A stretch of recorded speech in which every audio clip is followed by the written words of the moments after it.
October 10th, a day observed worldwide as the World Day Against the Death Penalty, symbolizes a collective rejection of this inhumane practice.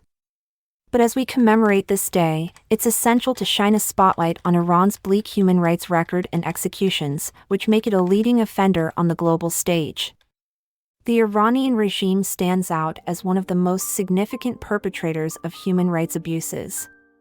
Since September 15, 2022, marking the beginning of a significant uprising in Iran, the regime has carried out at least 733 executions.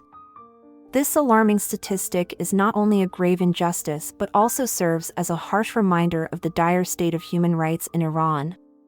Shockingly, among the executed were over 18 women, reaffirming the regime's unenviable status as the world leader in executing female prisoners.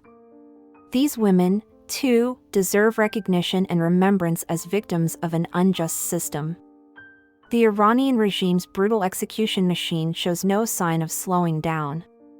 In just the first 9 days of the Persian month of Mehr, September, at least 21 prisoners were sent to the gallows.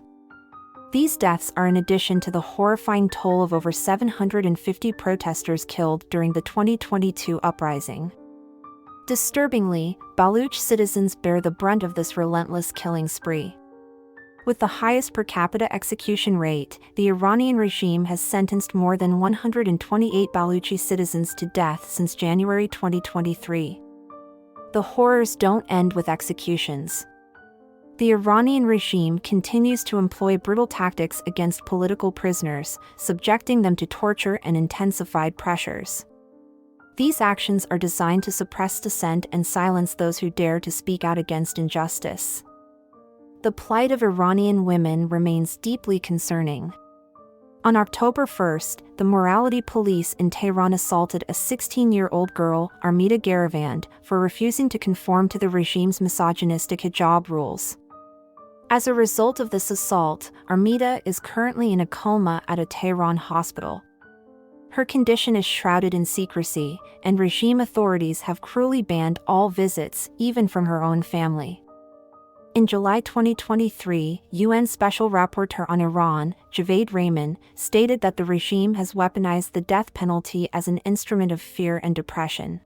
In addition, the state has weaponized the death penalty as an instrument of fear and repression.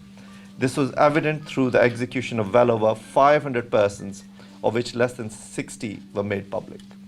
At least 3 persons sentenced to death as children were executed last year. In the light of the available evidence, the evidence that is available to me, I had taken the view that very serious and grave human rights violations had taken place in the aftermath of the protests that began in September of last year. And I reported to the Human Rights Council earlier this year, and I quote here from my report, I say that the scale and gravity of these violations point to the possible commission of international crimes, notably the crimes against humanity of murder, imprisonment, and forced disappearances, torture, rape, and sexual violence and persecution. The United Nations, the European Union, and member states must condemn these criminal executions unequivocally.